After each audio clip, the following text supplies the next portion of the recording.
নমস্কার। আজকে বলবো হচ্ছে তুলা রাশিকে নিয়ে। তুলা রাশির ক্ষেত্রে রাশির অধিপতি শুক্রদেবের যে রাশি পরিবর্তন হচ্ছে, এই পরিবর্তনের কি রকম প্রভাব পড়বে তুলা রাশির ক্ষেত্রে। কারণ এবারের পরিবর্তনটা অন্যরকম হচ্ছে। শুক্র নিজের রাশিতে অবস্থান করবে এবং নিজের রাশিতে অবস্থান করে তৈরি করবে মালব্য নামক পঞ্চমহাপুরুষ রাজ্য। মালব্য পঞ্চমহাপুরুষ রাজ্য কিন্তু শুক্র দ্বারাই তৈরি হয়। নিজের রাশিতে অবস্থান, তার মূল ত্রিকোণ রাশি এই তুলা রাশি। তো যাই হোক, কিরকম প্রভাব দিবে তুলা রাশির ক্ষেত্রে, কোন দিক থেকে লাভবান হবে তুলা রাশি, কোন দিক থেকে বিশেষ সাবধান, কোন বিশেষ উপাচার করতে হবে, এগুলো সমস্ত কিছু আজকের ভিডিওতে তুলে ধরবো। তো যাই হোক, অনুষ্ঠানটি শুরু করার আগে সবার প্রথমে বলি, এটা কিন্তু গ্রহের গোচর এবং চন্দ্ররাশি অনুসারে আলোচনা করা হচ্ছে, কারো কোনো রকম ব্যক্তিগত কুষ্টি ধরে আলোচনা নয় এই তুলা রাশির। তো তুলা রাশির ক্ষেত্রে ভালো অবস্থান, যখন রাশির অধিপতি নিজের রাশির উপর অবস্থান করবে, সূর্যের নিজভঙ্গ করবে। সূর্যও তো এখানে লাভের ঘরের অধিপতি, তার নিজভঙ্গ হয়ে যাচ্ছে। যে অর্থাৎ আগের দিনে যে আগের সময় যে লাভের জন্য যে ছোটাছুটি করা হতো, এবার সেই জিনিসটা হবে না। এবার পূর্ণ লাভ কিন্তু পাবে যে যেই কর্মই করুক। এটাই মালব্য যোগের বিশেষ প্রভাব পড়বে এবং তার সাথে নিজভঙ্গ রাজ্য এবং তার সাথে দেবগুরু বৃহস্পতি কেন্দ্রে অবস্থান দেবগুরু বৃহস্পতির। তো শুধু যে শুক্রের পরিবর্তন হচ্ছে সেটাও না, এই পরিবর্তন অনেক দিক থেকে কিন্তু অনেকগুলো পরিবর্তন এই নভেম্বর মাসে হতে যাচ্ছে। অনেক রকম পরিবর্তন হবে। পরিবর্তন করছে রাশি পরিবর্তন নভেম্বরের 2 তারিখ। তারপরে দেবগুরু বৃহস্পতি 11 নভেম্বর হয়ে যাবে বকরি। তারপরে আবার ওই বুধও কিন্তু বকরি হয়ে যাচ্ছে। বুধ আর দেবগুরু বৃহস্পতি প্রায় একই দিনের বকরি হচ্ছে। বুধ বকরি হয়ে যাবে হচ্ছে অনুরাধা নক্ষত্রে, শনিদেবের নক্ষত্রে। আবার 7 তারিখে আবার মঙ্গল অস্ত হয়ে যাচ্ছে। সেই অস্ত মঙ্গল এবং বুধের উপর দেবগুরু বৃহস্পতি দৃষ্টি থাকছে। তারপরে হচ্ছে সূর্যদেব 17 তারিখে আবার রাশি পরিবর্তন করবে, চলে আসবে দ্বিতীয় ঘর, ধন সম্পত্তির ঘরে। সেখানটাতে সূর্য এবং মঙ্গলের জুতি। তারপর আবার বুধ 21 তারিখে বিশাখাতে ঢুকে আবার 24 তারিখে চলে আসবে হচ্ছে তুলাতে। এখানে শুক্র আর বুধের জুতি তার এবং রাশির উপরই জুতিটা তৈরি হচ্ছে, লক্ষ্মীনারায়ণ যোগ। তবে বেশি দিনের জন্য না, 26 তারিখে আবার শুক্র রাশি পরিবর্তন করে নেবে। এরকম পরিবর্তন। রাহুর নক্ষত্র পরিবর্তন করছে 23 তারিখে রাহু কিন্তু শতবিশা নক্ষত্রে চলে আসবে, নিজের নক্ষত্রে। এবং মাসের শেষের দিকে শনিদেব আবার নক্ষত্র বলছি মার্গী হয়ে যাবে দেবগুরু বৃহস্পতির নক্ষত্র, সেটা হচ্ছে পূর্বা ভাদ্রপদ নক্ষত্রে। এরকম কিন্তু এতগুলো পরিবর্তন এই নভেম্বর মাসে হতে যাচ্ছে এবং প্রত্যেকটা পরিবর্তনই কিন্তু পজিটিভ প্রভাব পড়বে এই তুলা রাশির ক্ষেত্রে। প্রত্যেকটা গ্রহের অবস্থান যথেষ্ট ভালো। রাহু পঞ্চম ঘরে অবস্থান করছে, শনি ষষ্ঠ ঘরে অবস্থান করছে, দেবগুরু বৃহস্পতির দৃষ্টি পড়ছে, কেতু লাভের ঘরে অবস্থান করছে। লাভের ঘরে কেতুর অবস্থান পূর্বা ফাল্গুনী নক্ষত্র, শুক্রদেবেরই নক্ষত্রে অবস্থান করছে। তো বিভিন্ন দীর্ঘকালীন যে সমস্ত কাজগুলো ছিল, সেই কাজগুলো থেকে লাভের একটা রাস্তা চলে আসা, যেটা হচ্ছিল না। এই যে মালব্য রাজ্য তৈরি হচ্ছে, সূর্যের নিজভঙ্গ হচ্ছে, কারণ সূর্যের রাশিতেই তো কেতু অবস্থান করছে এতদিন। তো সূর্যেরও কিন্তু নিজভঙ্গ করে দিচ্ছে এই শুক্রদেব নিজের মালব্য রাজ্য দ্বারা। তো কতগুলো ভালো ভালো অবস্থান হতে যাচ্ছে এই সময়কালে এই শুক্রের। অর্থাৎ সরকারি বেসরকারি কর্মে যারা করছেন, তাদের কিন্তু কর্মক্ষেত্রে যথেষ্ট শ্রেষ্ঠ সময় হতে যাচ্ছে। কর্মক্ষেত্রে যেরকম দায়িত্ব বৃদ্ধি পাবে, সেরকম বেতন বৃদ্ধি হবে। আবার যারা ব্যবসায়িক মানুষদের ক্ষেত্রেও কিন্তু একটা শুভ সময় এই সময়কাল হতে যাচ্ছে এই শুক্রদেবের এই গোচর, যেটা হচ্ছে তুলা রাশির ক্ষেত্রে। অর্থাৎ কর্মক্ষেত্রে যে পুরুষার্থ পরাক্রম করবে, সেইখানটাতে নিজের একটা প্রতিভা, নিজের গুণ, নিজের একটা যে আকর্ষণ, সেই জিনিসটা সমাজের অনেক উঁচুতে নিয়ে যাবে এই সময়কালে এই তুলা রাশিকে। অর্থাৎ চারিদিক থেকে কিন্তু একটা বাল্লে খুবই ভালো সময়। রাশির উপর শুক্রের নিজের রাশি মূল ত্রিকোণ রাশিতে অবস্থান করতে যাচ্ছে। বিভিন্ন দিক থেকে এই সময়কালে আয় উন্নতি যোগ থাকছে এই তুলা রাশির ক্ষেত্রে। তবে সবার ক্ষেত্রে যে সমান হবে সেটাও না। অনেক দাদা দিদি ভাই বোনদের জন্মকুষ্ঠিতে গ্রহের অবস্থান খারাপ রয়েছে, তাদের ক্ষেত্রে বলবো আপনারা ভালো জ্যোতিষীয় পরামর্শ নেবেন, কারণ খুব ভালো অবস্থান এই সময়কালে, ভালো অবস্থান এক কথায় বলতে গেলে। তো যাই হোক, যে 2 তারিখে শুক্র রাশি পরিবর্তন করবে, সেই সময় তো চলে আসবে হচ্ছে চিত্রা নক্ষত্রে। চিত্রা নক্ষত্রে থাকবে 2 তারিখে, 2 তারিখ থেকে 7 তারিখ পর্যন্ত থাকবে। তারপরে তো চলে আসবে আবার হচ্ছে ওই সাতী নক্ষত্রে 18 তারিখ পর্যন্ত থেকে। তারপরে আবার প্রবেশ করবে বিশাখা নক্ষত্রে। বিশাখা নক্ষত্র থেকে আবার পরবর্তী রাশি পরিবর্তন হবে। তো চিত্রা নক্ষত্রে যখন থাকবে, চিত্রা নক্ষত্রে 2টি চরণ পরে কন্যা রাশিতে আর 2টি চরণ পরে হচ্ছে তুলা রাশিতে। তো যখন কন্যা রাশিতে ছিল তখন কিন্তু বুধের প্রভাব, এবার শুক্রের রাশিতে চলেছে বা শুক্রের প্রভাব, তার সাথে মঙ্গলের প্রভাব এবং অধিপতি দেবতা হচ্ছে বিশ্বকর্মা, তার প্রভাব। বিশ্বকর্মা আমাদের জ্যোতিষশাস্ত্রে বলছে যে বিশ্বকর্মা দ্বারা নির্মিত কোনো বস্তুতে বাস্তুদোষ জিনিসটা থাকে না, যার জন্য এই নক্ষত্রটা খুবই পবিত্র নক্ষত্র। এই নক্ষত্রে বড় বড় কোম্পানির ভিত স্থাপন হয়, বড় বড় কনস্ট্রাকশনের ভিত স্থাপন করা হয় এই চিত্রা নক্ষত্রে। এত সুন্দর নক্ষত্র, পবিত্র নক্ষত্র। তো এই সময়কালে যেটা নির্মাণ, কোথাও প্রোডাক্ট হচ্ছে, সেই সমস্ত কাজগুলোতে বিশেষ উন্নতি দেখা দেবে। এবার যেখানটাতেই নির্মাণ হচ্ছে যে কোনো বস্তু, সেই জায়গাতে যারা কাজকর্ম করছেন প্রত্যক্ষ পরোক্ষভাবে, তাদের উন্নতি। এবং তার মধ্যেও বিশেষভাবে উন্নতি হচ্ছে কাদের, যারা ডেকোরেশনের কাজের সাথে যুক্ত রয়েছেন, ফিনিশিং এর কাজের সাথে যুক্ত রয়েছেন, সেই কাজগুলোতে বিশেষ করে এই সময়কালে বিশেষ উন্নতি। যেরকম ব্যবসায়িক মহল, যেরকম বড় বড় ইন্ডাস্ট্রিজ, সব জায়গাতে বিশেষভাবে উন্নতির যোগ থাকছে এই সময়কালে।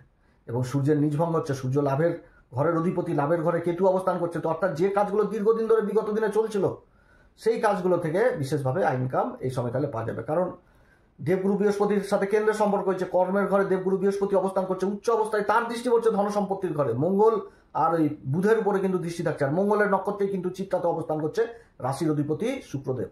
এই সময় এদিক থেকেও আবার মঙ্গল দ্বিতীয় ঘরে অবস্থান খাবার দাবারের ঘরে, অর্থাৎ এই সময়কালে খাবার দাবারের কাজের সাথে যারা যুক্ত রয়েছেন, যারা মিষ্টান্নর কাজে যুক্ত রয়েছেন, হোটেল ব্যবসা, ক্যাটারিংয়ের ব্যবসা, তারপরে এমনি খাবারের প্রোডাক্টের কাজের সাথে যারা যুক্ত রয়েছেন, সেই দিক থেকে বিশেষ উন্নতি হয়ে যাওয়া এই সময়কালে বোঝাচ্ছে। তো বিশাখা নক্ষত্রে, বিশাখা বলছি চিত্রা নক্ষত্রে যেরকম ভালো গুণগুলো বললাম, সেরকম খারাপ গুণগুলো বলবো, সেটা ভিডিও শেষের দিকে একেবারে 3টি নক্ষত্রের একসাথেই বলে দিব যে 3টি নক্ষত্রে এর প্রভাব পড়বে। তো এরপরে চলে আসবো 4 তারিখে হচ্ছে ওই সাতী নক্ষত্র, রাহু নক্ষত্র। তো রাহু কোথায় অবস্থান করছে? পঞ্চম ঘরে। ছায়া গ্রহ হচ্ছে রাহু। রাহু পঞ্চম ঘরে অবস্থান করছে 23 তারিখ পর্যন্ত দেবগুরু বৃহস্পতি নক্ষত্র, তারপর আবার নক্ষত্র পরিবর্তন করে নিজের নক্ষত্রে আসবে। তো এই নক্ষত্রে কিন্তু থাকবে হচ্ছে 23 তারিখ পর্যন্ত থাকবে, 8 তারিখ থেকে একদম 17 তারিখ পর্যন্ত থাকবে হচ্ছে শুক্রদেব। 18 তারিখে আবার নক্ষত্র পরিবর্তন করে নেবে। তো এই সময়কালও কিন্তু বিশেষ উন্নতি। রাহু দেবগুরু বৃহস্পতি নক্ষত্রে থাকছে, শনিদেব দেবগুরু বৃহস্পতি নক্ষত্রে থাকছে, অর্থাৎ দেবগুরু বৃহস্পতির কিন্তু আয়ত্ত সম্পূর্ণভাবে শনি আর রাহু চলে আসছে। শনির উপর দেবগুরু বৃহস্পতির দৃষ্টি থাকছে, কর্মের ঘরে দেবগুরু বৃহস্পতির অবস্থান, তার নবম দৃষ্টি শনিদেবের উপর পড়ছে, শনিদেব ষষ্ঠ ঘরে অবস্থান করছে। তো ষষ্ঠ ঘর কি? কম্পিটিশনের ঘর। তো এই সময়কালে এই যে অবস্থান করছে রাহুর নক্ষত্রে, তো সাতী নক্ষত্রে যথেষ্ট উন্নতি, কম্পিটিশন, যে কোনো কম্পিটিশনে এগিয়ে থাকবে। সন্তানের মানে পিতামাতাদের সন্তানের প্রতি দুশ্চিন্তা দূর হবে এই সময়কালে। দুশ্চিন্তা যে করছিল সেই দুশ্চিন্তাটা দূর হবে পিতামাতাদের। পিতা সন্তান যে কর্ম করবে সেই কর্মে এই সময়কালে উন্নতির যোগ থাকছে এই তুলা রাশির ক্ষেত্রে। তো সাতী নক্ষত্রটা কি? সাতী নক্ষত্রটা রাহুর নক্ষত্র, অধিপতি দেবতা পবনদেব, বায়ুদেব। তো বায়ু কিন্তু এক জায়গায় স্থির থাকে না, অর্থাৎ এই সময়কালে যে কর্ম করবে তুলা রাশি, তার একটা সুনাম সুখ্যাতি সমাজে কিন্তু ছড়িয়ে পড়বে। তো এইটা হচ্ছে সব থেকে বড় ব্যাপার, যার জন্য এই সময়কালে যারা মার্কেটিং এর কাজে রয়েছেন, যারা সেলসের কাজে রয়েছেন, যারা মিডিয়ার সাথে যুক্ত রয়েছেন, সেই সমস্ত কাজগুলোতে বিশেষ উন্নতি এই সময়কালে থাকবে। এবং এই সময়কালে সূর্য শুক্রের সাথে অবস্থান করছে। তো যেহেতু শুক্র আর রাহুর সাথে যখন সম্পর্ক তৈরি হয়, তখন কিন্তু ভৌতিক সুখ, তারপর অর্থনৈতিক দিকটা মজবুত হয়ে যাওয়া।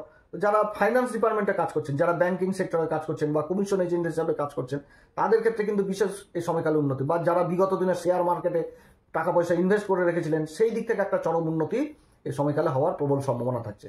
এবং এছাড়া যারা বায়ু সংক্রান্ত, বাণী সংক্রান্ত কাজের সাথে বা বায়ু সংক্রান্ত কাজ, যেরকম মিউজিকের কাজ, বাণী সংক্রান্ত কাজ, যারা চার্টার্ড অ্যাকাউন্টেন্ট, অ্যাডভাইজার হিসাবে কাজ করছেন, ওকালতি করছেন, বা মিডিয়াতে রয়েছেন, সেলসের কাজে যুক্ত রয়েছেন, তারপরে মার্কেটিং এর কাজের সাথে যুক্ত রয়েছেন, বা কোনো কোম্পানির প্রোডাক্ট বিজ্ঞাপনজনিত কাজ, কোনো কোম্পানি কোনো প্রোডাক্ট মার্কেটে লঞ্চ করছেন, এই সমস্ত কাজ, বা কোম্পানিতে কোনো কাজের চেষ্টা করছেন, বা কোনো প্রজেক্টের আশা করছেন, এগুলো দিক থেকে উন্নতি। বা বিমান সংক্রান্ত কোনো কাজের সাথে যুক্ত রয়েছেন, বা বিমান ঘাঁটিতে কোনো কাজকর্ম করছেন, তাদের প্রমোশন হয়ে যাওয়া বা আর্থিক দিক মজবুত হয়ে যাওয়া, এগুলো কিন্তু বোঝাচ্ছে এই সময়কালে এই স্বাতী নক্ষত্রে। তো সাতী নক্ষত্রে কিন্তু মনোবল অন্যরকম থাকে, এখানটাতে মা সরস্বতীর একটা বিশেষ কৃপা থাকে, এবং রাহু কিন্তু বিশেষ পজিটিভ প্রভাব দিয়ে দেয় এই সাতী নক্ষত্রে। এবং দেবগুরু বৃহস্পতির নক্ষত্রে অবস্থান করছে আবার রাহু। তো ভালো অবস্থান, এক কথায় বলতে গেলে খুবই ভালো অবস্থান ভালো, তবে বুঝে সুঝে চলতে হবে। কোন দিক থেকে সাবধান সেটা সবার লাস্টে তুলে ধরবো। আর সাতী নক্ষত্রে যেরকম মানে উন্নতির চরম শিখরে থাকবে, সেরকম কিন্তু দূরদৃষ্টি সম্পূর্ণ হবে, জিনিসগুলোকে বুঝতে পারবে, এবং এদের চিন্তাধারা সম্পূর্ণ না অন্যরকম থাকে, এবং ব্যবসায়িক মনোভাব থাকে। আর বড় বড় ব্যবসায়ীদের জন্মছকেও কিন্তু এই সাতী নক্ষত্র দেখতে পাওয়া যায়। সাতী নক্ষত্র খুবই ভালো নক্ষত্র। এরা ঝড় ঝাপটা জীবনে আসলেও এরা কিন্তু মানে অনেকে কি করে যে নিজের কর্মকেই বন্ধ করে দেয়, যে আর করবো না, থাক, অনেক কাজ করলাম, এত লস খেলাম, কিন্তু এদের ঘুরে দাঁড়ানোর সেই ক্ষমতাটা থাকে। এরা সেই জিনিসটাকে ভুলে যে আবার নতুন করে সংগ্রাম করে বেঁচে উঠে এবং উঠে দাঁড়ায় এই সাতী নক্ষত্র। এর ব্যাখ্যা অনেকে ভুলভাল বলে যে রাহুর নক্ষত্র খারাপ নক্ষত্র, হ্যান ত্যান, কিন্তু না, রাহুর নক্ষত্রই বলেছে সাতী নক্ষত্র, তা আবার তুলা রাশিতে, আর এখানটাতে যথেষ্ট পজিটিভ প্রভাব দিয়ে থাকে।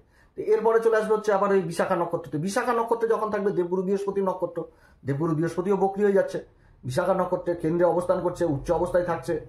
তো এটাও একটা ভালো অবস্থান। বিশাখা নক্ষত্রে যখন থাকবে তখন বড় বড় জীবনের লক্ষ্য, সেই লক্ষ্যে পৌঁছাতে পারবে এই সময়কালে বিশাখা নক্ষত্র থেকে। কারণ বিশাখা নক্ষত্রই হচ্ছে এটা, এই নক্ষত্রের সিম্বলই হচ্ছে কি যে রাজগেট। এবার বলতে কি যে যখন রাজারা যুদ্ধ জয় করে ফিরতো রাজ্যে, তাদের যে একটা সম্মান দেওয়ার জন্য রাস্তায় বড় বড় গেট তৈরি করা হতো, সেটাই হচ্ছে কি রাজগেট। তো এই জিনিসটা বোঝাচ্ছে উচ্চ পদ হাসিল করে নেওয়া, তাও কি সংঘর্ষের মাধ্যমে, লক্ষ্য স্থির রেখে নিজের কর্মকে এগিয়ে নিয়ে যে উচ্চ লক্ষ্যে পৌঁছে যাওয়া, এটাই।